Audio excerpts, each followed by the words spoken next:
ஆண்டவராக இயேசு கிறிஸ்து நாமத்தினாலே இந்த சபை ஆராதனைக்கு வந்திருக்கிற உங்களுக்கு என்னுடைய அன்பின் வாழ்த்துக்கள்.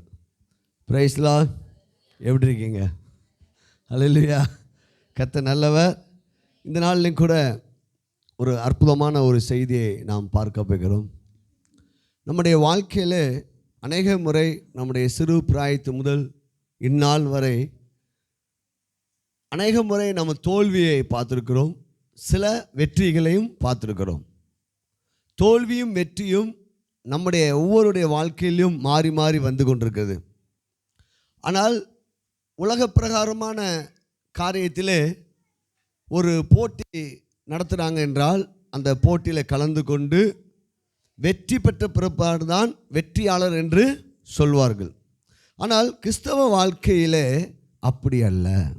Praise the Lord. உங்களுடைய வெற்றி உங்கள் கையில் இல்லை, உங்களுடைய வெற்றி இயேசுவின் கையில் இருக்குது. உங்களுடைய துவக்கமே வெற்றி தான். பாருங்கள், ஒரு வேத வசனத்தை வாசிப்போம்.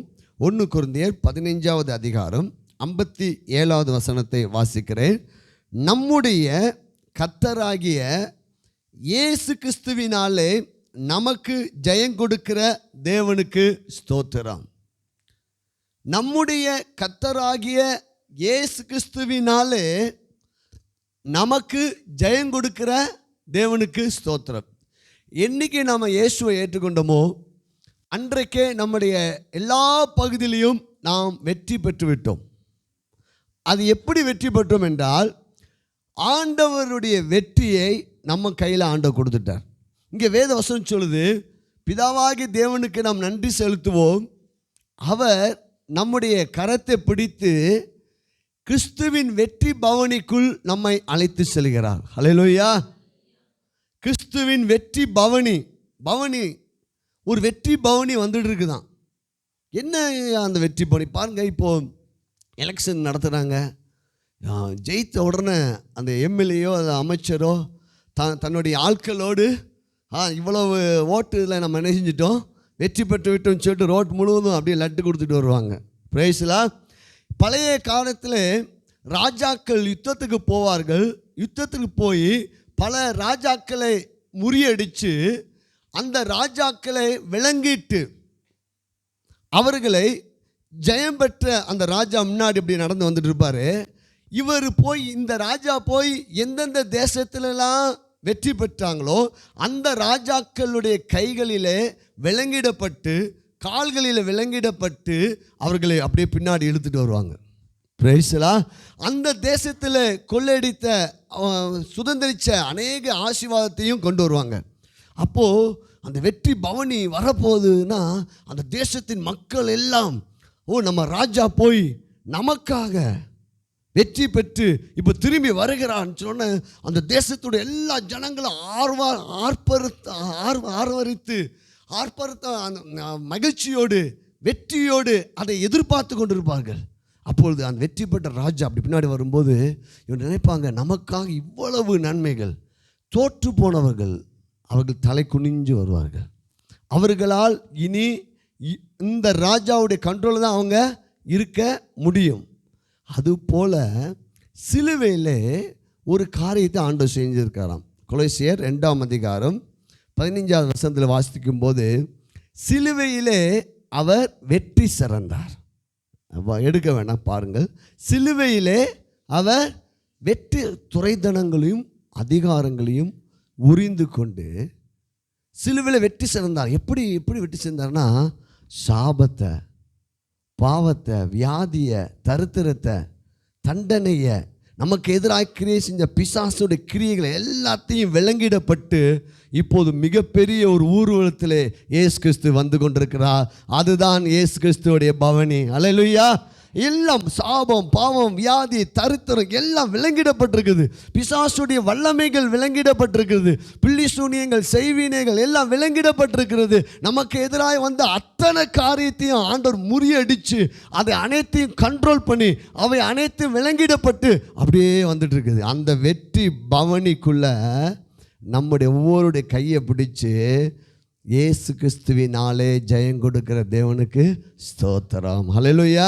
பக்கத்தை கைப்பிடிச்சவங்க, உங்களை பிதாவாகி தேவன் வெற்றி பவனிக்குள்ள இணைச்சிட்டார். ஹல்லேலூயா.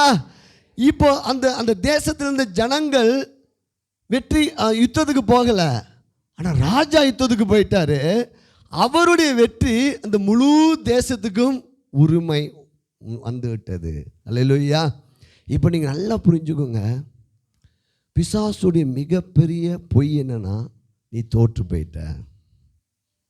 நான் சொல்ல கவனமாக கவனிங்கள். அநேக நேரங்கள் நீங்கள் யோசித்து பாருங்க, உங்கள் வாழ்க்கையில் சிறு பிராயத்து முதல் எத்தனை வெற்றியை நீங்கள் பார்த்துருக்கீங்க? வெற்றி அளவு அதிகமாக இருக்குமா, தோல்வியின் அளவு அதிகமாக இருக்குமா? தோல்வியின் அளவு தான் அதிகமாக இருக்குது. ஏன்னா நம்முடைய சுயத்தினால நம்ம அதை போராடணும். இப்போ ஒரு குட் நியூஸ் சொல்கிறாரு, நீ எல்லாவற்றிலையும் எப்பொழுதும் ஆண்டவர் உன்னை வெற்றி சிறக்க பண்ணுவார். நம்முடைய வெற்றி ஏற்கனவே தீர்மானிக்கப்பட்டு விட்டதுங்க. குடும்பம், ஊழியம், வேலை, பலன், சுகம் எல்லாவற்றிலையும் நீங்கள் வெற்றி பெற்றுட்டீங்க. ஆனால் நம்மளால் இந்த வெற்றியை நம்ப முடியல. ஏன்னா நம்ம வாழ்க்கையில் அப்படி இல்லை. பாருங்கள், நம்ம வாழ்க்கையில் பல தோல்வி, பொருளாதாரத்தில் தோல்வி, சரீர பலவீனத்தில் தோல்வி, அநேக காரியங்கள்லாம் எடுத்த முயற்சி எதுவுமே வாய்க்க மாட்டுது, அப்படிலாம் நீங்கள் வருத்தப்படுவது உண்டு. அநேக நேரங்களில் தாழ்வு மனப்பான்மை உங்களுக்கு வருவது உண்டு. ஏன்னா வாழ்க்கையில் ஏன் ஒரு பெரிய பணக்கார வீட்டில் பிறந்திருக்கலாம், இல்லை வேறு தேசத்தில் பிறந்திருக்கலாம், அப்படி இப்படி நம்ம ஏன் வாழ்க்கையே இப்படி வெறுப்பாக போயிடுச்சு, தோற்று போயிட்டோமே அப்படி என்று அவை அனைத்துமே பொய் தான். எப்பொழுது நம்முடைய வெற்றி தீர்மானிக்கப்படுகிறது என்றால், நீங்கள் ஏற்கனவே இயேசுவின் மூலம் வெற்றி பெற்று விட்டீங்க என்பதை நீங்கள் நம்பணும். ஆதாம் எப்பொழுது தோற்று போனான் தெரியுங்களா? அவன் ஏற்கனவே தேவனுடைய மகிமையில் இருக்கிறான் என்பதை அவன் நினைக்கல. உங்களுடைய வாழ்க்கை, என்னுடைய வாழ்க்கையில், இதை பார்த்து கொண்டிருக்கிற ஒவ்வொருடைய வாழ்க்கையிலையும் ஆண்டவர் சொல்றாரு, ஏற்கனவே நான் சிலுவையில் வெற்றி சிறந்துட்டேன், நீ வெற்றி பெற்றவன். சொல்லுங்கள், உங்க கூட சேர்ந்துங்க, நான் கிறிஸ்துவுக்குள் நான் வெற்றியாளர். எல்லாவற்றிலையும் அந்த தோல்வியின் மனப்பான்மை, தாழ்வு மனப்பான்மையை தள்ளி போடுங்க. உங்களால் எல்லா காரியத்திலும் வெற்றி பெற முடியும். குடும்ப வாழ்க்கை, சந்ததி, வேலை, காரியங்கள், எந்த காரியத்திலையும் நீங்கள் வெற்றி பெற முடியும். உங்கள் வெற்றியின் சிந்தையை நாம் தொடர்ச்சியாக வளர்த்து கொள்ள வேண்டும் என்று ஆவியானவர் விரும்புகிறார். நமக்கு அநேக நேரங்களில் ஜெபம் பண்ண நினச்சேன், ஜெபம் பண்ண முடியல. இந்த காரியங்களை செஞ்சேன் நினச்சேன், அது செய்ய முடியல. ஆனால் வெற்றியின் சிந்தை உங்கள் வாழ்க்கையிலே வருவதற்கு நாம் என்ன செய்ய வேண்டும்? ஏற்கனவே நாம் வெற்றி பெற்று விட்டோம். பாருங்கள், ஒரு பெரிய பட்டணத்தில் ஒரு பெரிய ரயில்வே ஸ்டேஷன் இருந்துச்சு. அந்த ரயில்வே ஸ்டேஷனில் அநேக ட்ரெயின்கள் வந்து போய் கொண்டிருக்கபடியால் அநேக ஜனங்கள் அங்கே கூடுவார்கள். அங்கே ஒரு பிச்சைக்காரன் வழக்கம் போல் அவனுக்குன்னு ஒரு இடம் வச்சுருக்கிறான். அந்த ரயில்வே ஸ்டேஷனில் அந்த படிக்கட்டில் ஒரு குறிப்பிட்ட இடத்துல போய் வழக்கம் போல் ஒரு துண்டை விரித்து பிச்சை எடுத்துக்கொண்டே இருப்பான். மாலை நேரத்தில் அவன் தங்குவதற்கென்று ஒரு குடிசை பகுதியில் ஒரு சின்ன வீடு வைத்திருக்கிறான். அந்த வீட்டில் போய் தங்குவான். மறுநாள் காலையில் என்ன செய்வான் என்றால், இந்த ரயில்வே ஸ்டேஷனில் வந்து போகிறவங்க வரவங்கிட்ட என்ன செய்வான்? பிச்சை எடுப்பான். இவனுடைய எண்ணம் முழுவதுமே, வாழ்க்கை முழுவதுமே அவ்வளோதான், பிச்சை எடுக்கிறது தான் அவனுடைய வேலை. அப்படிப்பட்ட நாளில் ஒரு மிகப்பெரிய ஒரு கோடீஸ்வரர் அந்த ரயில்வே ஸ்டேஷனில் இறங்கி நல்லா கோட் சூட்லாம் போட்டுட்டு வந்துட்டுருக்கார். அப்போ அந்த பிச்சைக்காரனுக்கு அவரை பார்க்குறான். ஓ, பெரிய பணக்காரர், நம்ம கெஞ்சி கேட்டோன்னா நிறையா கொடுப்பாரு, இன்றைக்கி நமக்கு நிறைய லாபம் கிடைக்கும் அப்படின்னு சொல்லிட்டு அவர்கிட்ட போய் கெஞ்சுறான். ஐயா, எனக்கு ஏதாவது உதவி செய்யுங்க, எனக்கு நல்லா பணம் கொடுங்க அப்படின்னு கெஞ்சுறான். அவர் சொல்கிறாரு, நான் ஒரு பிஸ்னஸ் மேன், நான் உனக்கு ஒன்று கொடுத்தேன்னா நீ எனக்கு திரும்ப ஏதாவது கொடுக்க வேண்டும். அவன் பிச்சைக்காரன் சொல்கிறான், சார் நானே ஒரு பிச்சைக்காரன், என்கிட்ட என்ன உங்களுக்கு கொடுக்கறதுக்கு என்ன இருக்குது? என்கிட்ட ஒன்றுமே இல்லை, அப்போனா நான் உனக்கு பணம் என்ன செய்ய மாட்டேன், தரமாட்டேன். சார் ப்ளீஸ் சார் கொடுங்க சார். இல்லை, நான் உனக்கு கொடுக்குறேன், பணம் கொடுக்குறேன், ஆனால் நீ எனக்கு என்ன செய்யணும், ஏதாவது ஒன்றை திரும்ப தர வேண்டும். இல்லை சார் என்கிட்ட ஒன்றுமே இல்லை சார், நான் பிச்சைக்காரன் சார், நான் இங்கே பல வருஷமாக பிச்சை எடுக்கிறேன், நான் உங்களுக்கு கொடுக்குறதுக்கு என்கிட்ட என்ன சார் இருக்குது அப்படின்னு சொல்கிறேன். அப்போ நான் கொடுக்க மாட்டேன்னு சொல்லிட்டார். கொடுக்க மாட்டேன்னு சொல்லிட்டு போயிட்டார். போன உடனே அவன் எத்தனையோ நபர்களை சந்தித்தான். அவனுக்கு மதியானத்து முதல் என்னடா இப்படி நம்மக்கிட்ட எதையோ ஒன்றை இவ்வளோ பெரிய மனிதன் எதிர்பார்க்குறாரு, என்ன செய்யணும், இரவெல்லாம் அவனுக்கு தூக்கம் இல்லை. போனான், மறுநாளும் யோசிச்சுட்டே இருந்தான். அப்புறம் அந்த ரயில்வே ஸ்டேஷன் பக்கத்தில் ஏன் அவர் சொன்னபடி ஏதாவது செய்யலாமே அப்படின்னு சொல்லி ரயில்வே ஸ்டேஷன் பக்கத்தில் அப்படியே சுற்றி பார்க்கும்போது அங்கே ஒரு பூ தோட்டம் இருந்துச்சு. அந்த தோட்டத்தில் அழகான பூக்கள் நிறையா இருந்தது. உடனே ஒரு தீர்மானம் எடுத்தான். ஒரு பையை கொண்டு போய் அந்த அழகான பூக்கள் எல்லாம் பறித்துட்டு உட்காந்துக்கிட்டான். இப்போது பிச்சை போடுறவங்களுக்கெல்லாம் ஒவ்வொரு பூவாக கொடுத்தான். என்ன செஞ்சான், ஒவ்வொரு பூவாக கொடுத்தான். பிச்சை போடுறவங்களுக்கு ரொம்ப ஆச்சரியம், அதான் அழகான பூ, என்னடா ஒரு பிச்சைக்காரனுக்கு இப்படி ஒரு மனநிலையா, பிச்சை போடுற அப்படியே சொல்கிறேன். இதனால் அநேக பேர் அதிகமாக பிச்சை போட்டாங்க. ஏன் பூ கொடுக்குறான்டா, நம்ம பிச்சை போட்டால் ரூபா கொடுத்தா அவன் நமக்கு என்ன செய்கிறான், பூ பரவாயில்லையே இவனுக்கு நல்ல மனநிலை சூப்பராக இருக்குதுன்னு சொல்லி நிறையா பேர் அதிகமாக பிச்சை போட்டாங்க. இவனுக்கு ரொம்ப சந்தோஷம். ஆனால் நாட்கள் கடந்தது. அந்த தோட்டத்தில் கொஞ்சம் வாடி போய் அந்த தோட்டம் இல்லாமல் போயிடுச்சு. இப்போ என்ன செய்வது, எதையாவது அவங்க கொடுத்தாங்கன்னா நம்ம என்ன செய்யணும், திரும்ப தரணும். அப்போ யோசித்து பார்க்குறான், நமக்கு வருமானம் இவ்வளோ கூடி இருக்குதே, நாம் ஏன் பிச்சைக்காரனாக இருக்கணும்? இனிமேல் நம்ம பிச்சைக்காரனாக இருக்க வேண்டாம். ஒரு தீர்மானம் எடுக்கான். அந்த பூ மார்க்கெட்டுக்கு போகிறான். பூ மார்க்கெட்டில் போய் தன்னிடத்தில் இருக்க கொஞ்சம் பணத்தை வைத்து கொஞ்சம் இதில் பூக்கள் வாங்கி பல கடைகளுக்கு போய் போட ஆரம்பிக்கிறான். கடைசி நாட்கள் போனது, அந்த பட்டணத்திலே மிகப்பெரிய பூ வியாபாரியாக மாறிட்டான். பிரேஸ்லா, மிகப்பெரிய பூ வியாபாரியாக மாறிட்டான்.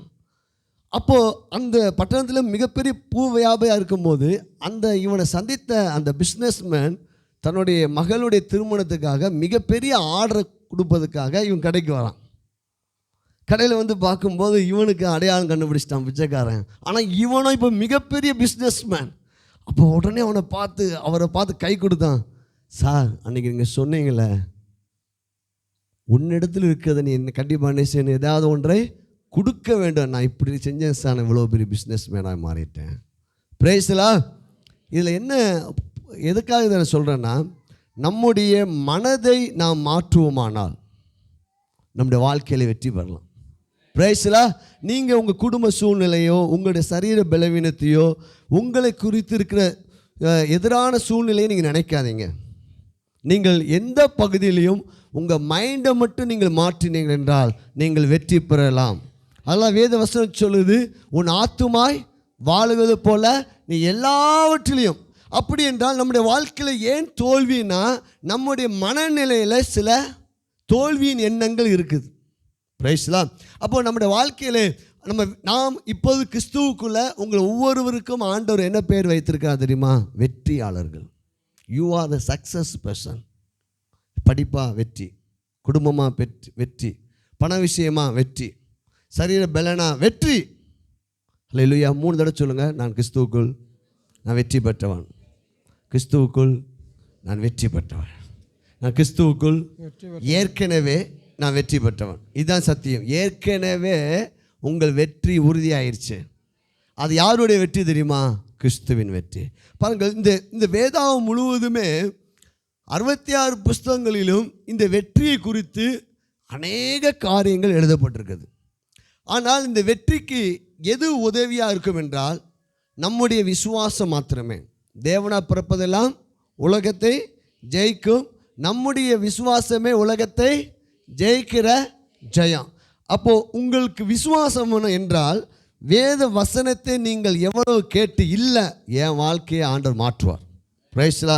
எங்கள் சபை மக்களை ஆண்டவர் மாற்றுவார். நாங்கள் இப்போது இருக்கிறத பார்க்கலாம் 1000 மடங்கு பலுகி பெருகுவோம். கடன் இல்லாத ஒரு தேவனுடைய பிள்ளைகளாக கர்த்தர் மாற்றுவார். வியாதி இல்லாமல் கர்த்தர் உங்களை மாற்றுவார். உங்களை அள்ளி கொடுக்கிறவராய் மாற்றுவார். உங்கள் எண்ணங்களை நீங்கள் மாற்ற வேண்டும். எண்ணங்களை எப்படி மாற்றுவது? கர்த்தருடைய வார்த்தை. எப்படி அந்த அந்த பிஸ்னஸ்மேன் வந்து சொன்னதுனால அவனுடைய எண்ணம் மாறினது போல் இன்றைக்கி கர்த்தருடைய ஆவியான உங்களோடு பேசுகிறார். நீ உன் எண்ணத்தை மாற்று, நீ உயர்வாய், உன் வாழ்க்கை உயரும், உன் சந்ததி உயரும், நீ ஆஸ்வதிக்கப்படுவாய். பாருங்கள், இந்த இப்போ நம்ம யோசுவா புஸ்தகம் 6ஆம் அதிகாரத்தில் இந்த எரிகோவுடைய சம்பவம் நம்ம அநேகருக்கு தெரியும். இதில் இருந்து நம்ம ஒரு வெற்றியின் சிந்தையை நாம் கற்றுக்கொள்ள போகிறோம். Praise God. பாருங்கள், அதில் 1வது வசனத்தை வாசிங்கள். எரிகோ இஸ்ரவேல் புத்திரருக்கு முன்பாக அடைக்கப்பட்டிருந்தது. Price God. முதல் காரியம், வெற்றியின் மனநிலை எப்பொழுது ஆரம்பிக்கும் என்றால் 2வது வசனம், கர்த்தர் யோசுவாவை நோக்கி, இதோ எரிகோவையும் அதன் ராஜாவையும் யுத்த வீரரையும் உன் கையில் ஒப்பு கொடுத்தேன். பாருங்க, நான் சொல்கிற கவனிங்கள். அதே பகுதியில் தியானிக்க போகிறோம். இப்போது யோசுவாவை பார்த்து ஆண்டவர் சொல்கிறாரு, எரிகோவை உன் கையில் ஒப்பு கொடுத்துட்டேன். இன்னும் எரிகோ இடிந்து விழலை. இவங்க இன்னும் எரிகோவை பிடிக்கலை. வெற்றியின் சிந்தைக்கு முதல் காரணம், நீ ஏற்கனவே வெற்றி பெற்றுட்ட, நீ ஏற்கனவே நீ ஐஸ்வர்யவான், ஏற்கனவே நீ சுகமாயிட்ட, ஏற்கனவே நீ நீதிமானாக இருக்கிற, ஏற்கனவே நீ உன்னதத்தில் அமர்ந்திருக்கிற, உன் கையில் நான் ஒப்பு கொடுத்தேன். ஆனால் முதல் வசனம் சொல்கிறது, எரிகோ இஸ்ரவேல் ஜனங்களுக்கு முன்பாக அடைக்கப்பட்டிருந்தது. பிரைஸ்லா. இன்னைக்கு நம்முடைய வாழ்க்கையிலங்க, கல்வாரி சிலுவையில் இயேசு கிறிஸ்து நமக்காக அனைத்து ஆசீர்வாதத்தையும் கொடுத்து விட்டார். ஆனால் நம்முடைய வாழ்க்கையில் ஆசீர்வாதம் வராதபடிக்கு அடைக்கப்பட்டிருக்கு. பிரைஸ்லா. பாருங்க, ஒரு பெரிய வீடு இருக்குதுன்னு வைத்துக்கொள்ளுங்கள். அந்த வீட்டில் எல்லா டேப்லையும் தண்ணி வரல. என்னடான்னு போய் பார்த்தா அதுக்குரிய ஆட்களை பிளம்பரை கொண்டு வந்து பார்த்துக்கும்போது எல்லா பைப்புலேயும் உப்பு அடைச்சிருக்குது. பிரைஸ்லா. இப்போது அந்த உப்பை ஆசிட் போட்டு என்ன செய்யணும்? வெளியே ஏற்றுனா அந்த அடைப்புகள் நீக்கப்படும். இன்னொரு காரியம், திரும்ப தண்ணி ஏற்றினாலும், டேங்கில் தண்ணி ஏற்றினா கொஞ்ச நாள் கழித்து என்ன தான் செய்யும்? பார்த்தீங்களா? இப்போது நம்முடைய எண்ணங்கள் மிக மிக முக்கியம். நம்முடைய தோல்வி, பயம், வறுமை, இப்படியே எண்ணங்களை நம்ம மனசில் இதயத்தில் வைப்போமானா, பயத்தின் எண்ணங்கள், இந்த எண்ணம் உங்கள் வாழ்க்கையில் தேவனுடைய ஆசீர்வாதம் வராதபடிக்கு உங்கள் மனதுக்கும் ஆவிக்கும் இடையில் இருக்கிற அந்த குழாயை அடைத்து விடும். அல்லேலூயா. என்ன தான் பிரசங்கம் பண்ணாலும் உங்கள் அந்த நேரத்தில் கொஞ்சம் விசுவாசம் வரும், திரும்ப நெஞ்சிரும், விசுவாசம் போயிடும். ஏனென்றால் உங்களுக்குள் ஒரு தாழ்வு மனப்பான்மையான எதிர்மறையான அடைப்பு இருக்குது. நானாக எப்படி முன்னேற முடியுமா? நானாக ஆஸ்வதிக்கப்பட முடியுமா? நானாக சுகமாக முடியுமா? இந்த பிரச்சனையெல்லாம் என்னை விட்டு மாறுமா என்று அடைப்பு இருக்குது. இப்போது அந்த வீட்டில் என்ன பண்ணாங்கன்னா, அந்த உப்பு தண்ணி ஏற்றுறதுக்கு பதில் ஒரு நல்ல தண்ணி குழாயை கனெக்ஷன் கொடுத்துட்டாங்க. பிரைஸ்லா. அந்த டேங்க் முழுவதும் என்ன தண்ணி? நல்ல தண்ணி. இப்போது எல்லா குழாயிலையும் அடைப்பு இல்லாமல் வருகிறது. அல்லேலூயா. இப்போது நல்ல தண்ணி என்று நான் சொல்வது எது தெரியுமா? என்ன பலப்படுத்துகிற கிறிஸ்துவினாலே எல்லாவற்றையும் செய்ய எனக்கு பலன் உண்டு. நான் ஆஸ்வதிக்கப்பட்டவன், நான் வெற்றியாளர். கிறிஸ்து எனக்காக வெற்றி சிறந்திருக்கிறார். வெற்றியின் மண் எந்த பகுதியிலையும், நீங்கள் ஏலேருந்து இஜெட் வர அப்படியே எந்த பகுதியில் நான் வெற்றி பெறுவேன், நான் வெற்றி பெறுவேன், நான் வெற்றி பெறுவேன். பிசாசு சொல்லுவான் திரும்ப, உன் வாழ்க்கையே தோற்று போயிடுச்சு அப்படின்னு சொல்லுவான். நீங்கள் நம்பக்கூடாது. இப்போ பாருங்கள், இங்கே அடைக்கப்பட்டு இருக்குது. ஆவியானவர் சொல்கிறாரு, அடைக்கப்பட்ட வாசலை நான் திறப்பேன். பிரேஸ்லா. பாருங்கள், ஏசாயா தீர்க்கதரிசி புஸ்தகம் 22:22 சொல்கிறது, தாவீதுடைய திறவுக்குள் எப்படிப்பட்டதுன்னா, பாருங்கள், அது வாசிப்போமா? மைக்கில் கூட வாசிங்க. ஏசாயா 22:22.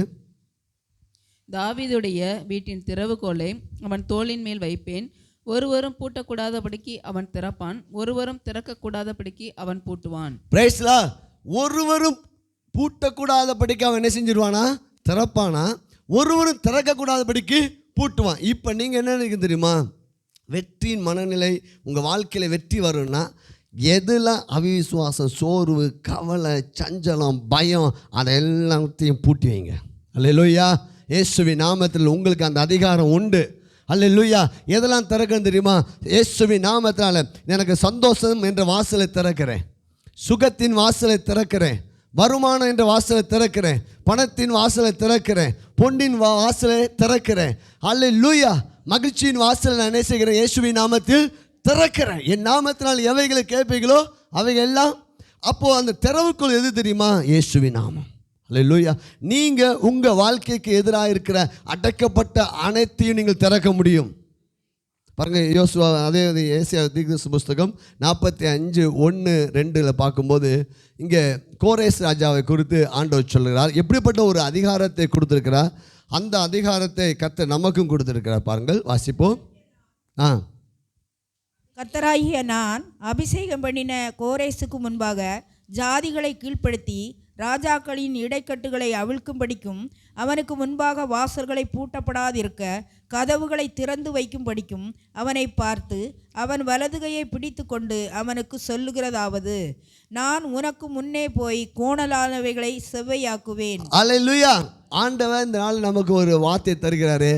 எதெல்லாம் இதுவரை உன் வாழ்க்கையில், உன் குடும்பத்தில், ஊழியத்தில் பூட்டிருச்சோ அத்தனையே நான் திறப்பேன். அல்லேலூயா. நான் உனக்கு முன்னே போவேன். கோரேசே, உனக்கு வாசல்கள் இரவும் பகலும் பூட்டப்படாது இருக்கும். சொல்லுங்க, இயேசுவின் நாமத்தினால மகிழ்ச்சியை, சுகத்தை, வெற்றியை, ஐஸ்வர்யத்தை இயேசுவின் நாமத்தினால இன்று முதல் எங்கள் வாழ்க்கையில் நாங்கள் திறக்கிறோம். இந்த வாசல்கள் எப்பொழுதும் பூட்டப்படாதிருப்பதாக. அல்லேலூயா. தைரியத்தின் வாசல்கள் பூட்டப்படாதிருப்பதாக. பாருங்க, ஆண்டவர் அது வெளிப்படுத்தும் விசேஷத்தில் அப்படி சொல்றாரு. பாருங்க, உனக்கு முன்பாக திறந்த வாசலை நான் வைத்திருக்கிறேன். அப்போ அடைக்கப்பட்டதை திறக்கக்கூடிய அதிகாரம் உங்களுக்கு இருக்குது. அல்லேலூயா. எதை நீங்கள் அனுமதிக்கணும், எதை அனுமதிக்க வேண்டாம் என்ற அதிகாரம் உங்ககிட்ட இருக்குது. ஒரு வியாதி வந்தோடு நீங்கள் சொல்லணும், இயேசுவின் நாமத்தினால இந்த வியாதியின் வாசலை நான் அடைக்கிறேன். ஒரு பயமான எண்ணம் வரும்போது சொல்லணும், இயேசுவின் நாமத்தில் இந்த பயத்தின் வாசலை நான் என்ன செய்கிறேன், அடைக்கிறேன் ஆண்டவரே. அல்லேலூயா. பாருங்க, ரெண்டாவது ஆண்டவர் சொல்றார், உன் கையில் நான் ஒப்பு கொடுத்தேன். இப்போ யார் கையில் தான் எரிகோ கீழே விழுவதுக்கு யார் கையில் ஆண்டவர் ஒப்பு கொடுத்துட்டாருன்னா யோசுவா கையில் ஒப்பு கொடுத்துட்டார். பிரைஸ்லா. இன்னைக்கு நமக்கு கல்வாரி சிலுவையில் ஆண்டவர் இயேசு கிறிஸ்து உயிர்த்திருந்த பிற்பாடு சிலுவையில் ஆண்டவர் சொன்னார், எல்லாம் முடிந்தது, இனி என் கையில் இல்லைப்பா, இந்த முழு இந்த உலகத்தினுடைய நம்ம அத்தனை நன்மையின் ஆசீர்வாதத்தை உன்னுடைய கையில் நான் என்ன செஞ்சுருக்கிறேன், கொடுத்துருக்கிறேன். நீ தான் இனி ஆளுகை செய்ய வேண்டும். பிரைஸ்லாம். ரோமர் 8:32 சொல்கிறது. பாருங்க, ரோமர் 8:32 நம்ம பார்க்கும்போது எப்படி எதை ஆண்டவர் நம்ம கையில் ஒப்பு கொடுத்தாராம், பிதாவாகி தேவன். பாருங்க, தம்முடைய குமாரன் நம்முடைய சொந்த குமாரன் என்றும் பாராமல் நாம் எல்லாருக்காகவும் அவரை ஒப்பு கொடுத்தவர் அவரோட கூட மற்ற எல்லாவற்றையும் நமக்கு அருளாதிருப்பது எப்படி? ஹல்லேலூயா. இப்போ உன் கையில் நான் எரிகோவை ஒப்பு கொடுத்தேன் என்று ஆண்டவர் யோசுவா பார்த்து சொன்னார். இப்போ புதிய ஏற்பாட்டில் இயேசுவையே கொடுத்தவர் மற்ற எல்லாவற்றையும் அல்லாதிருப்பது. இப்போ என்ன நமக்குள்ள இப்போ என்ன பெரிய பிரச்சனை தெரியுமா, நமக்குள் விசுவாசம் தடுமாட்டம் என்னன்னா, ஆண்டவர் சொல்றாரு நீ ஏற்கனவே சுகமாயிட்டேன்னு சொல்கிறார். நம்மளால் என்ன செய்ய முடியல. இப்போ நம்ம எப்படி ஜெபிக்கிறோம், ஆண்டவரே எனக்கு சுகத்தை தாரும், அது தவறு. இங்கே எரிகோ இன்னும் விழுலை, நல்லா புரிந்து கொள்ளுங்கள், எரிகோ விழுலை. ஆனால் ஆண்டவர் சொல்றார் யோசுவாவை பார்த்து, எரிகோவை உங்கள் கையில் ஒப்பு கொடுத்துட்டேன். அவருடைய தருத்திரத்தில் நம்மளை எல்லாத்தையும் என்னவா மாற்றிட்டாராம், ஐஸ்வர்யவானான்னு மாற்றிட்டார். ஆனால் ஐஸ்வர்யம் நம்ம கையில் ஒப்பு கொடுக்கப்பட்டிருக்குது, ஆனால் நம்ம கைக்கு வரல. புரியுதுங்களா? அல்லேலூயா. சுகம் நம்ம கையில் தந்திருக்காரு, ஆனால் சுகத்தின் தன்மையை நம்ம என்ன செய்யலை, உணரலை. வெற்றியை நம்ம கையில் கொடுத்துருக்காரு, ஆனால் நம்ம வெற்றி பெறல, தோற்று போய் கொண்டு இருக்கிறோம். இப்போது யோசுவாவை பார்த்து ஆண்டவர் சொன்னார், நான் உங்ககிட்ட ஒப்பு கொடுத்துட்டேன்பா, கொடுத்துட்டேன். அப்போ வெற்றியின் மனநிலை முதல் ஆரம்பமே நீ வெற்றி பெற்றுட்ட. அல்லேலூயா, நீ வெற்றி பெற்று விட்டாய். Praise God. இப்போ பாருங்க, உலகத்தின் மனநிலை எப்படி தெரியுமா? ஒரு போட்டியில் கலந்து அதுக்கு பிற்பாடு தான் வெற்றியா தோல்வியான்னு தீர்மானிக்கப்படுகிறது. ஆனால் கிறிஸ்துவுக்குள்ள நம்முடைய வாழ்க்கை எப்படி இருக்குன்னா, ஆரம்பமே கிறிஸ்துவுக்குள்ளேயே அவருடைய வெற்றி தான். அல்லேலூயா. இப்போ நம்முடைய மனநிலையை நாம் மாற்ற வேண்டும். பாருங்க, 2 பேதுரு 1:3 நமக்கு வேண்டிய அனைத்தையுமே ஆண்டவர் ஒப்பு கொடுத்துட்டாராம். ஆண்டவர் அனைத்து ஆசீர்வாதங்களையும் நமக்கு கொடுத்துருக்காராம். ஆனால் நாம் ஏன் பெற்றுக்கொள்ள முடியல என்பது தான் நம்ம பார்த்து கொண்டு இருக்கிறோம். பாருங்கள், 2 பேதுரு 1:3 தம்முடைய மகிமையினாலும் காருண்யத்தினாலும் நம்மை அழைத்தவரை அறிகிற அறிவினாலே ஜீவனுக்கும் தேவ பக்திக்கும் வேண்டிய யாவற்றையும் அவருடைய திவ்ய வல்லமை நமக்கு தந்தருளினதுமன்றி. பாருங்க, ஆவிக்குரிய வாழ்க்கைக்கும் பொருளாதார வாழ்க்கைக்கும் குடும்ப வாழ்க்கைக்கும் சரீர சுகத்துக்கும் வேண்டிய அனைத்தையும் ஆண்டவர் கொடுத்துட்டாராம். அல்லேலூயா. நம்ம கொஞ்சமாக ஆவியாக நமக்கு உதவி செய்வார். நீங்கள் மாறிடலாம். நம்ம பிரைஸ்லாம் நம்முடைய எண்ணங்களை நம்ம மாற்றும்போது வெற்றி பெற்று உயர்ந்த இடத்துக்கு நம்ம போக முடியும். இப்போ ஆண்டவர் பாருங்கள், அப்போ நமக்கு ஒரு வீடு இல்லைன்னா நம்ம எப்படி ஜெபிக்கணும்? வீடை கொடுத்துட்டாரா கொடுக்கலையா? எத்தனை பேர் கொடுத்துட்டாரு? அல்லேலூயா. சுகத்தை கொடுத்துட்டாரா கொடுக்கலையா? ஐயா பாஸ்டர் கொடுத்துட்டாரா தெரியலையே அப்படின்னு உட்கார்ந்துருக்கீங்க. அல்லேலூயா. பிரைஸா. எத்தனை பேர் சுகத்தை கொடுத்துருக்கிறார்? நல்ல கையை தட்டுங்க. பிரைஸ்லா. உங்களுக்கு எத்தனை பேருக்கு தைரியத்தை கொடுக்க போறாரா கொடுத்துட்டாரா? நீங்களாம் யாரு அப்போ? நிஜமா தானா? ஆமே. இப்போ இங்கே தாங்க பிரச்சனை வருது. நமக்கு சுகத்தை அவருடைய தழும்புகளால் நீங்கள் குணமானோம். அவருடைய தழும்புகளால் நீங்கள் குணமானீர்கள். பாருங்க, அவர் தழும்புகளால் நீங்கள் என்ன செஞ்சிட்டீங்க? அவருடைய தரித்திரத்தில் நீங்கள் யாரும் ஆயிட்டீங்க? ஐஸ்வர்யம் ஆயிட்டீங்க. கர்த்தர் உங்களுக்கு பயமுள்ள ஆவியை அன்பும் பலமும். அப்போ நம்ம பாருங்க, நீங்கள் கிறிஸ்தவ வாழ்க்கையில் நம்முடைய அந்த ப்ரேயர் எல்லாம் மாற்ற வேண்டியிருக்குது. இயேசுவையே கொடுத்தவர் பவுல் சொல்லாரு, மற்ற எல்லாவற்றையும் அல்லாது இருப்பது எப்படின்னு கேட்குறார். இங்கே போட்டிருக்கு, ஜீவனுக்கும் தேவ பக்திக்கு வேண்டிய யாவற்றையும் அவருடைய திவ்ய வல்லமை கொடுத்துருக்குதான். இது எப்போ வரும்னா அவரை அறிகிற அறிவினால தான் இது வரும். அல்லேலூயா. இப்போ பாருங்க, பிசாசுடைய மிகப்பெரிய தந்திரம் என்னன்னா, ஏவாளை பார்த்து அவன் பிசாசு சொன்னான், இந்த கனியை புசித்த பிற்பாடு தான் நீ தேவனை போல நீ என்ன செய்ய முடியும்? மாறும். ஆனால் எது உண்மை? ஏற்கனவே அவர்கள் தேவனை போலவே மாறியிருக்காங்க.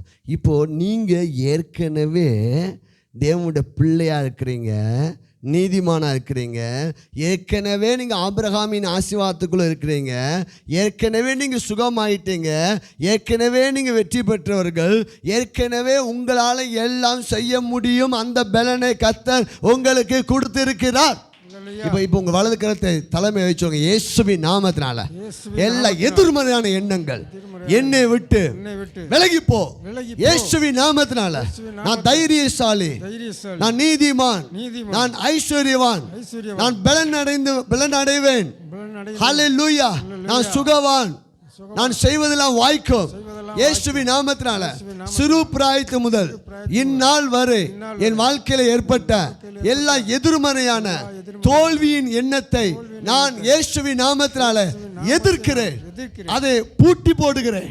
இயேசுவின் நாமத்தினால வெற்றியின் எண்ணங்களை என் மனதிலே நான் ரிலீஸ் பண்றேன். கரங்களை தட்டி ஓ க்ளோரி டு ஜீசஸ். இந்த எண்ணம் வந்து சீக்கிரமாக மாறிடும். பிரைஸ்லா. அப்போது உங்களுடைய ஜப குறிப்பு, உங்களுடைய ஆவிக்குரிய காரியங்கள் எல்லாம் மாறணும். அப்போ இப்போ வீட்டுக்காக ஜபிக்கங்கன்னா வீடு வேணும்னு கேட்பீங்களா, கொடுத்துட்டாருன்னு ஜெபம் பண்ணுவோமா? கொடுத்ததுக்காக ஜெபம். இதுதான் வெற்றியின் சிந்தை. இப்போது எரிகோ இஸ்ரவேல் ஜனங்களுக்கு முன்பாக, யோசுவாவுக்கு முன்பாக இன்னும் அடைக்கப்பட்டு தான் இருக்குது. அந்த எரிகோவை குறித்து சொல்கிறாங்க, வேதத்தில் இருக்கிற அந்த ஹிஸ்டரி சொல்லப்படுகிறது. 2 ரதம் போகுமா. எவ்வளோ பெரிய கோட்டை பாருங்க. மேலே எத்தனை ரதம் போகுமா? 2 ரதமும். அவ்வளோ பெரிய ஸ்ட்ராங்கான கோட்டை. ஆண்டவர் சொல்றாரு, உன் கையில் ஒப்பு கொடுத்துட்டேன். பாருங்க, 3வது காரியம், 3வது வசனம், யோசுவா புஸ்தகம் 6:3. மைக்கில் வாசிங்க டக்குனு சீக்கிரம். யுத்த புருஷராகிய நீங்கள் அனைவரும் பட்டணத்தை சூழ்ந்து ஒரு தரம் சுற்றி வாருங்கள், இப்படி 6 நாள் செய்ய கடவீர்கள். 3வது, சுற்றி வாருங்கள். நீங்கள் உங்கள் மனதிலே வெற்றியை சுற்றி வாருங்கள். இப்போ இவங்க எதை சுதந்திரிக்க போகணும்? எரிகோவை சுதந்திரிக்க போகிறாங்க. எரிகோவை ஆண்டவர் சொல்லிட்டாரு, கொடுத்துட்டேன். இப்போ ஆண்டவர் சொல்றாரு, நீ சுற்றி வா. நான் வெற்றி பெற்றுட்டேன், நான் வெற்றி பெற்றுட்டேன், நான் ஐஸ்வர்யவான், நான் நீதிமான், எனக்கு வீடு கிடச்சிடுச்சு. ஏன்னா நாங்கள் இப்போ இருக்க 1000 ஆத்துமாக்கள் ஆண்டவர் கொடுத்துட்டாரு. நானும் அநேக ஜாதிகளுக்கு நான் கடன் கொடுப்பேன். அல்லேலூயா. எதை சுற்றி வர வேண்டும் என்றால், நீங்கள் தேவனுடைய வாக்குத்தத்தங்களை சுற்றி வர வேண்டும். உங்கள் மனம் இதுக்கு எதிராக சுற்றி கொண்டிருக்கிறது. இஸ்ரவேல் ஜனங்களுக்கு எல்லாருக்கும் ஆண்டவர் வாக்குத்தத்தம் கொடுத்தாரு, பாலும் தேனும் ஓடுகிற நலம் விசாலம். ஆனால் 2 பேர் மட்டும்தான் அதை சுதந்திரிக்க முடிஞ்சிச்சு, காலேப் யோசுவா. மற்ற முதல் தலைமுறையினர் எல்லாருமே ஏன் சுதந்திரிக்க முடியலன்னா, அவங்க வனாந்தரத்தையும் எகிப்தையும் சுற்றி வந்தாங்க. அவருடைய நினைவுகள் எகிப்தை விட்டு வெளியே வந்துட்டாங்க. ஆனால் நினைவுகள் எகிப்தை விட்டு வெளியே என்ன செய்யலை? நார்ம தம்பி சொன்ன பாருங்க, ஸ்கூலில் உட்காந்துருப்பாங்க, ஃபிசிக்கலாக ப்ரெசண்ட்டு, மென்டலாக ஆப்சண்ட். மனதில் இப்போ இங்கேயும் பாருங்க, அப்படியே உட்காந்துருப்பாங்க. அப்படியே கேட்குற மாதிரி இருக்கும். நல்லா உங்கள் முகத்தை நல்லா உத்து பார்த்தா தான் கேட்குறீங்களா கேட்கலையான்னு தெரியும். அப்படியே இருப்பாங்க. அப்போ கையை இப்படி அசைச்சாதான் தெரியும். அல்லேலூயா. அப்படி கிளாஸில் பாருங்கள், அப்படியே இவங்க என்ன செஞ்சுட்டு இருப்பாங்க? ஐயா எல்லாம் இருக்கிறேன் ப்ரெசன்ட்லாம் ஓகே தான். மனதை எதை சுற்றி வருகிறதோ அதுதான் நம்முடைய வாழ்க்கையை தீர்மானிக்க போகுது. பிரைஸ்லா சொல்லுங்கள். இயேசுவின் நாமத்தினால என் மனம் இன்று முதல் வெற்றியே சுற்றி வரட்டும், தைரியத்தையே சுற்றி வரட்டும், சமாதானத்தையே சுற்றி வரட்டும், மகிழ்ச்சியே சுற்றி வரட்டும். ஹல்லேலூயா. கரங்களை தட்டி பிரைஸ் காட்.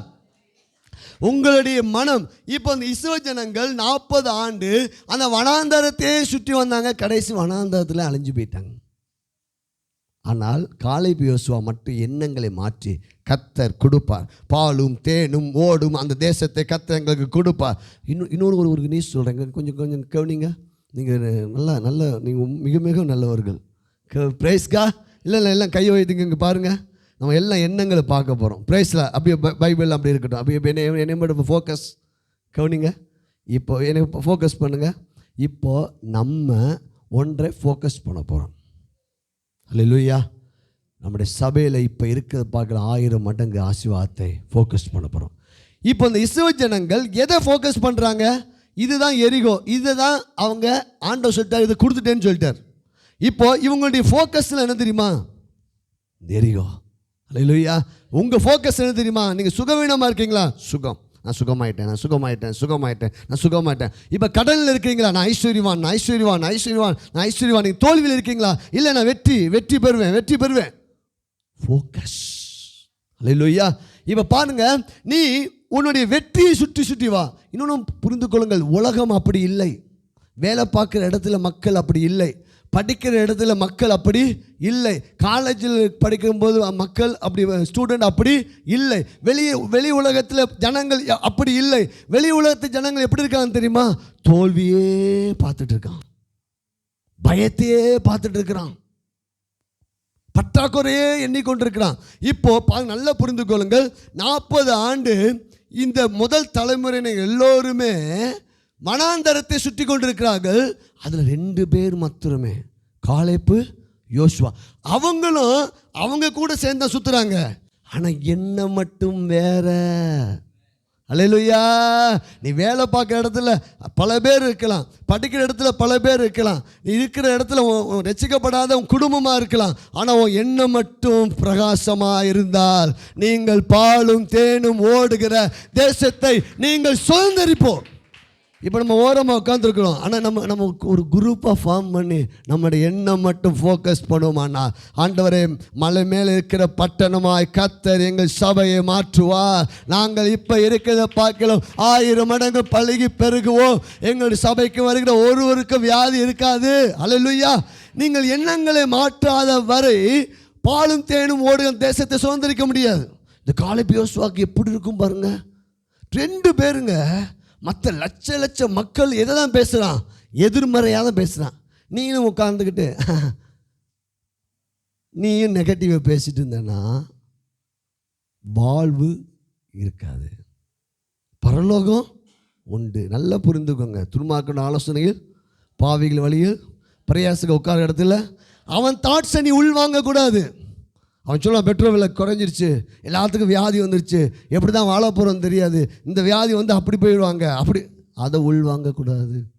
நீ காலேப் யோசுவா. அல்லேலூயா. நீ காலேப் யோசுவா. நீ அவர்கள் நடுவில் இருந்தாலும் உன்னுடைய எண்ணம் அவர்கள் நடுவில் இருக்கக்கூடாது. உன்னுடைய எண்ணம் பாலும் தேனும் ஓடுகிற அந்த தேசத்தையே நீ பார்க்க வேண்டும். அல்லேலூயா.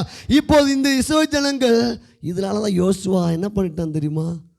முதல் தலைமுறை அலைஞ்சதே அவங்க எண்ணத்தினாலும் வாயின் வார்த்தையால் தான். இப்போ லீடர் யார்? யோசுவா. அல்லேலூயா. இவனுடைய எண்ணம் எப்படி தெரியுமா? மோசேயின் கீழே இருந்த ஜனங்கள் முதல் தலைமுறையினர்கள் வனாந்திரத்தில் அழிந்து போய்விட்டார்கள். இப்போ லீடர் எப்படிப்பட்ட லீடர் தெரியுமா? வெற்றியின் சிந்தை உள்ள லீடர். அல்லேலூயா. ஆசீர்வாதத்தின் சிந்தையுடைய லீடர், மகிழ்ச்சியின் லீடர், சுதந்திரிப்பதில் குறியாக இருக்கிற லீடர் இப்போ யோசுவா பொறுப்படுத்துக்கிறான். இப்போ யோசுவாவுக்கு தெரியும் இந்த ஜனங்கள் மட்டும் வாயை திறந்து பேசிட்டாங்கன்னா கெடுத்துடுவாங்க. அல்லேலூயா. இவங்க வாயை திறந்து பேசிட்டாங்கன்னா பலவீனத்தை பேசுவாங்க, வியாதியை பேசுவாங்க, அந்த வீட்டு கதையை பேசுவாங்க, இந்த வீட்டு கதையை பேசுவாங்க. அப்போ இப்போ என்ன, சுற்றி வாருங்கள் 7 ஒவ்வொரு நாளும் எரியோ சுற்றி வரணும், 7ஆம் நாளில் 7 தடவை சுற்றி வரணும். இப்போ சுற்றி வரும்போது என்னடா கூமட்டியாக இருப்பான் போல தலைவர், இது எவ்வளோ அங்கே பாரு நான் எப்படி நிற்கிறான் பாரு, ரதம் போயிட்டுருக்குது, நம்ம சுற்றி வருவோமா அப்படியே விழுந்துருமா அப்படின்னு தெரியும் யோசுவாவுக்கு. அதனால் என்ன சொன்னான் தெரியுமா? என்ன சொன்னான் பார்த்தீங்களா? அவன் சொன்னான் பாருங்க, யோசுவா ஜனங்களை நோக்கி நான் சொல்லும் நாள் மட்டும் நீங்கள் ஆர்ப்பரியாமலும் உங்கள் வாயினால் சத்தம் காட்டாமலும் இருங்கள். உங்கள் வாயிலிருந்து ஒரு பேச்சும் புறப்பட வேண்டாம். ஒரு பேச்சும் புறப்பட வேண்டாம். ஹலோ நம்ம ஏன் இப்படி ஓரமாக உட்காந்துருக்கோம் தெரியுமா? நீங்களும் என் கூட சேர்ந்து நல்ல வார்த்தைகள் பேச ஆரம்பிச்சிட்டிங்கன்னா மலை மேல் இருக்கிற பட்டணமாய் மாறிடுவோம். அல்லேலூயா. Price God. பாருங்கள், வெற்றி பாருங்கள். வீடெல்லாம் கிடைக்குமா? நம்மளாம் முன்னேற முடியுமா? நம்மளுக்கெல்லாம் கடன் அடைக்கப்பட முடியுமா? இவர் என்னடா லீடரு, இவர் பாரு எப்படிப்பட்ட பாரு, நம்ம சுற்றி வருவோமா அது விழுந்துருமா? இதெல்லாம் நம்பதுக்கு ஏதுவாக இருக்குதா? அல்லேலூயா. பிரைஸ்லா. என்ன சொல்லிட்டு நம்ம எங்கே கை வச்சிட்டான் தெரியுமா? ஏன்னா யோசுவாவுக்கு தெரியும், காலேப்புக்கு தெரியும், இந்த பல லட்சம் மக்களோடு அந்த வனாந்திரத்தை சுற்றி வரும்போது அவங்க என்னெல்லாம் பேசினவங்க எல்லாம் வனாந்திரத்தோடு நின்றுட்டாங்க. அது நடுவில் தன்னுடைய மனதையும் வாயையும் காத்து கொண்டு, இல்லை நான் பாலும் தேனும் ஓடுகிற அந்த தேசத்தை காண்பேன், கர்த்தர் எளிதாக என்னை கொண்டு போவார் என்று மனதை அவன் பயிற்சி பண்ணி கொண்டே இருந்தபடியால் இப்பொழுது மிகப்பெரிய 2வது தலைமுறையினருக்கு மிகப்பெரிய சவால் கொடுத்து அத்தனை பேர்த்தையும் வெற்றியாளராக மாற்றிட்டான். அல்லேலூயா. ஒரு ஆள் கூட மிஸ் ஆகலைங்க. அத்தனை 2வது தலைமுறை அத்தனை பேரும் பாலும் தேனும் ஓடுகிற நலமும் விசாலமான தேசத்துக்கு கொண்டு போய் சேர்த்துட்டான். சூப்பர் லீடர் அவன். கைகளை தட்டுவோமா? அல்லேலூயா. பிரைஸ்லா. பாருங்க, மோசே பாருங்க, இவங்க கூட சேர்ந்தவங்கெல்லாம் நெகட்டிவாக பேசி அவனையும் டென்ஷன் ஆக்கி கடைசி அவனையும் உள்ளே போக விடாம ஆக்கிட்டாங்க. ரொம்ப கேர்ஃபுல். அல்லேலூயா. டென்ஷன் பாருங்க. நெகட்டிவாக பேசுவவங்க கிட்ட இருந்து நீங்கள் 100 அடி 200 அடி தள்ளி ஓடி போயிருங்க. அல்லேலூயா. நெகட்டிவ் வார்த்தையை கேட்காதீங்க, நெகட்டிவை யாருக்கு அனுப்பாதீங்க. அல்லேலூயா. பிரேஸ்ல வெற்றி மாத்திரம் கேளுங்கள், மகிழ்ச்சியை மாத்திரம் கேளுங்கள். அது உங்க வாழ்க்கையை செழிப்பாய் மாற்றும். ஹல்லேலூயா. 1000 பேத்துக்கு நடக்கலாங்க, ஆனா எனக்கு நடக்காது. வாதையின் கூடாரத்தை அணுகாது. என் பக்கத்தில் 1000 பேர் விழுந்தாலும், என் வலது புறத்தில் 10,000 பேர் விழுந்தாலும், அது என்னையோ என் குடும்பத்தையோ எங்க சபை மக்களையோ அணுகாது. இதுதான் வெற்றியின் முழக்கம். ஹல்லேலூயா. யோசுவா சூப்பர் லீடர், கண்டுபிடிச்சிட்டான். என்ன தெரியுமா பாருங்க, சுற்றி வாருங்கள் 3வது 4வது, இவங்க வாயை திறக்க விடல, ஆனால் ஒரே ஒரு சத்தம் மட்டும் கேட்க வைக்குது. டெய்லி இப்போ நம்ம எல்லாரும் எரிகோவுக்கு போயிட்டோம் இல்லைங்க, கவனிங்க, நம்ம கண்டிப்பாக போய் பார்க்கலாம். அல்லேலூயா. இப்போ கவனிங்க, இப்போ எரிகோ முதல் நாள் பயணம், ஆசாரிகள் 7 ஆசாரிகள் 7 எக்காலங்கள், 7 நாள், 7வது நாளில் 7 தடவை. அப்போ 7 7 ஏன் வருதுன்னா, 7 என்றால் பூர்ணம். உன் மனதை மாற்றும் வரை நீ சுற்றி வா. அல்லேலூயா.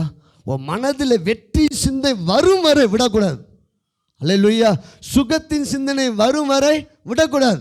ஐஸ்வர்யத்தின் சிந்தனை வரும் வரை நீ விடக்கூடாது. அல்லேலூயா. இப்போ முதல் நாள் கிளம்புறாங்க, ஆசாரிகள் எல்லாம் எக்காலத்தை ஊதுறாங்க, எல்லாரும் நடக்கிறாங்க. வாய் என்ன செய்யக்கூடாது, என்ன போட்டிருக்குது பாருங்க, உங்க வாயினால் சத்தம் காட்டாமலும் உங்க வாயிலிருந்து ஒரு பேச்சும் புறப்பட வேண்டாம். ஒரு பேச்சு. முதல் நாள் எக்காலம், ஆசாரிகள் 7 ஆசாரிகள் எக்காலங்க ஊதுறாங்க. ஊதுனோன்னா எல்லாம் அப்படியே அமைதியா, இல்லையா, அமைதியா. இவன் மேலே இருக்கிற அந்த எரிகோ இருக்கிற அந்த இராணுவ வீரர்கள் எல்லாம் எரிகோ மேலே இருக்காங்க இல்லையா, இவங்களுக்கு ஒன்றுமே புரியல. என்னடா, ஒன்று யுத்தத்துக்கு வந்து என்ன செய்வாங்க, ஒன்று ஏதாவது வந்து எதிர்க்க வருவாங்க, இவங்க சுற்றிட்டு மட்டும் வராங்க. அவங்க என்ன செய்வாங்க, கூமுட்டைகள் போல் ஒன்றுமே செய்யாமல் நினைஞ்சிட்டு இருக்காங்க, சுற்றிக்கிட்டு இருக்காங்க போல் இவங்க ஆனால் ஒன்று இவர்கள் அமைதியாக இருக்கும்போது ஒரே ஒரு சத்தம் மட்டும் துணிச்சுக்கிட்டே இருக்குது. எக்காலம் எக்காலம். இவங்க எல்லாம் அமைதியாக இருக்காங்க, ஒரு சத்தம் மட்டும் கேட்குது, வெற்றியின் சத்தம். அல்லேலூயா. நான் சிலுவையில் கிறிஸ்து எனக்காய் வெற்றி சிறந்து விட்டார். சிலுவையில் கிறிஸ்து எனக்காய் வெற்றி சிறந்து விட்டார். நான் அவருடைய தரித்திரத்தால் நான் ஐஸ்வர்யனாய் மாறிவிட்டேன். அவருடைய தழும்புகளால் நான் சுகமாகிவிட்டேன். என்னை பலப்படுத்த கிறிஸ்துவின் நான் எல்லாவற்றையும் செய்ய எனக்கு பலன் உண்டு. நான் இப்போ இருக்கிறத பார்க்கலாம் 1000 மடங்கு பழகி பெருகுவேன். கர்த்தருக்கான பெரிய காரியங்களை செய்வேன். அவரால் பெற்ற அபிஷேகம் என் மேல் இருக்கிறது. எனக்கு முன்னே அவர் கடந்து செல்கிறார். கோணலானவைகளை நான் செவியாக கர்த்தர் மாற்றுவார். எனக்காக வாசல்கள் திறக்கப்படும். இந்த எரிகோ விழும். ஹல்லேலூயா. பாஷா கதரா பாஷா கபாலா.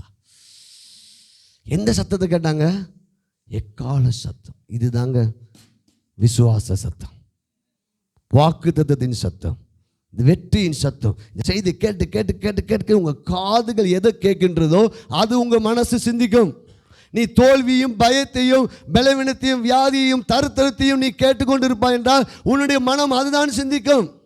ஆகையால் தான் ஆண்டவர் இரவும் பகலும் என்னுடைய சத்தத்துக்கு செவி கொடு, என் சத்தத்தை கேட்டுக்கிட்டே இரு. இப்போ முதல் நாள் போயிட்டு வந்துட்டாங்க, 2ஆம் நாளும் அதே கால சத்தம். அல்லேலூயா. 3ஆம் நாள், 4வது நாள், 5வது நாள், 6வது நாள், 6 நாளும் அவங்களுடைய மனசு எல்லாம் வெற்றியின் மனநிலைக்கு உருவாக்கிட்டாரு யோசுவா. அல்லேலூயா. என்ன மனநிலை தெரியுமா, எரிகோ ஒப்பு கொடுத்தேன், விழுந்துரும், இந்த எரிகோ விழுந்துரும், நான் வெற்றி பெற்றுருவோம், நம்ம உள்ளே போயிடுவோம், பாலும் தேனும் ஓடும் தேசத்தை கர்த்தர் நமக்கு கொடுப்பார். இது எளிதான காரியம், எளிதான விழுந்துரும் விழுந்துரும் விழுந்துரும் விழுந்துரும். அல்லேலூயா. 7 நாள் 6 நாளும் இப்போ முழு மனசு அப்படியே ரெடி ஆயிடுச்சு. 7ஆம் நாளிலே எத்தனை முறை சுற்றணுமா, 7 முறை சுற்றணுமா. 7ஆம் நாளிலே 7 முறை. இப்போ 7 முறையும் அந்த எக்கால சத்தத்தை கேட்டிருக்காங்க. இப்போ அப்படி நிறைம்பு அந்த 7 அந்த நிறைவுக்குள்ளே வந்துட்டாங்க. கர்த்தர் எனக்கு கொடுப்பார். ஹல்லேலூயா. ஜெபத்தில் எவைகளை கேட்பீங்களோ அவைகளை பெற்றுக்கொள்ளும் என்று விசுவாசிங்கள், அப்போது உங்களுக்கு அவைகள் உண்டாகும். இப்போ அப்படியே ஒரு மனிதனுக்குள்ள அவிசுவாசம் வரலங்க. எப்படி மனசை மாற்றிட்டாம்பாங்க யோசுவா. எதன் மூலமாய், ஏற்கனவே இந்த எரிகோவை கர்த்தர் நம்ம கையில் கொடுத்துட்டார். ஏற்கனவே நீ சுகமாயிட்ட, ஏற்கனவே உனக்கு கர்த்தர் வீடு கொடுத்துட்டாரு, ஏற்கனவே நீ ஐஸ்வர்யவான், ஏற்கனவே உனக்குள்ளாக அபிஷேகம் இருக்குது, உன்னை பெறப்பட்ட கிறிஸ்துவினால் எல்லாவற்றையும் செய்ய உனக்கு பலன் உண்டு. ஏற்கனவே கர்த்தர் நமக்கு ஆத்துமாக்களை கொடுத்திருக்கிறார், நமக்கு ஒரு பில்டிங்கை கொடுத்திருக்கிறார், ஏற்கனவே நீங்கள் ஆஸ்வதிக்கப்பட்டவர்களாக இருக்கிறீர்கள். கரங்களை தட்டி ஹோ ஷாபா லாபாலா. கடைசி 7வது நாளில் ஆர்ப்பரிங்கன்னு சொல்லும்போது எக்கால சத்தத்தை கைது ஆர்ப்பரித்தார்கள். முழு விசுவாசிக்கிறவனுக்கு எல்லாம் எப்படிங்க சாத்தியமே இல்லாததை சாத்தியமாய் மாற்றுவது உங்கள் மனசு. அல்லேலூயா. உங்கள் மனசுங்க. இப்போ நம்ம சாத்தியமே இல்லாமல் உட்காந்துருக்கலாம். நான் சொல்லுகிறேன், இதை இருக்கிறத காட்டிலும் 1000 மடங்கு கர்த்தர் சாத்தியம் இல்லாதவைகளை சாத்தியமாய் மாற்றுகிறவர் தான் கர்த்தர். அல்லேலூயா. அதுதான் வெற்றி. ஏன்னா நான் இனி முயற்சி பண்ணி நான் வெற்றி பெறலை, அதனால தான் யுத்தமே இல்லை. நீ முயற்சி நீ உனக்கு கொடுத்துட்டார் ஆண்டவர். நீ அதை மட்டும் நம்புவதுக்கு தான் இந்த 6 நாள். நீ ஏற்கனவே இயேசுவினால் வெற்றி பெற்று விட்ட அப்படி நம்புவதுக்கு தான் நீங்கள் இங்கே வந்து உட்காந்துருக்கீங்க. அல்லேலூயா. செய்தி ஏன் கேட்குறோம் தெரியுமா? இது நம்பணும், மற்ற எல்லாத்தையும் பூட்டிடணும். கடைசி பார்த்தீங்களா, இது அவங்க எப்படி பண்ணாங்கன்னா, உங்களுடைய எண்ணங்கள் எங்கேருந்து ஆரம்பிக்கணுன்ற ஒவ்வொரு நாளும் பாருங்கள். அதே 12வது வசனம் 12-15 பாருங்கள். யோசுவா அதிகாலமே எழுந்திருந்து ஆசாரியர்கள் கர்த்தரின் பெட்டியை சுமந்து கொண்டு போனார்கள். 7ஆம் நாளில் அதிகாலமே கிழக்கு. என்ன நிபந்தனை தெரியுமா? ஒரு நாள் இது கர்த்தர் உண்டு பண்ண, இதில் நாம் காலையிலேயே உங்கள் சிந்தனையை மாற்றிடணும்.